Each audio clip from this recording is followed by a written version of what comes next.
Hello everyone, কী অবস্থা সবার? তো দেখো, এখানে আমি তোমাদের জন্য স্প্রিংয়ের একটা খুবই ছোট্ট একটা ম্যাথ নিয়ে আসছি।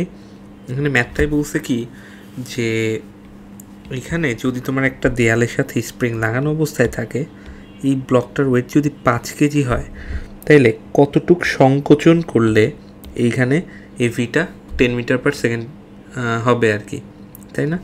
তাইলে এখানে বোঝাই যাচ্ছে যে ইনিশিয়াল যে এনার্জিটা আর কি, ধরো এখানে ইপি লিখি, হ্যাঁ, কিসে পরিণত হচ্ছে?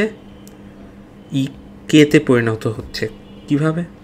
দেখো, এখানে ইনিশিয়াল যে পটেনশিয়াল ভেলোসিটি মানে পটেনশিয়াল এনার্জিটা, সেটা কি স্প্রিংয়ের দ্বারা সংরক্ষিত হয়ে আছে এরকম বোঝা যাচ্ছে না? তাহলে এটা কি লেখা যায়?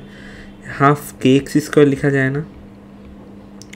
হ্যাঁ, তো এখানে একটা জিনিস মিসিং আছে, সেটা হচ্ছে কে এর ভ্যালু 100 নিউটন পার মিটার। ওকে, আচ্ছা, তাহলে এখন দেখো তো, আমরা এইটাকেই আমরা হাফ এমভি স্কোয়ার দিয়ে বের করে ফেলতে পারি না? অর্থাৎ পটেনশিয়াল এনার্জিটা আমার কাইনেটিক এনার্জিতে রূপান্তরিত হচ্ছে। তো পটেনশিয়াল এনার্জিটা স্প্রিং দ্বারা স্টোর ছিল, এই জন্য হাফ কে এক্স স্কোয়ার হয়েছে। আচ্ছা, তাহলে হাফে হাফে কাটা, আর এখন কি করা যায়? কে এর ভ্যালুটা 100 দাও, এক্স স্কোয়ারই থাক, আর এখানে এম এর ভ্যালুটা এম ইন্টু ভি হচ্ছে 10 স্কোয়ার।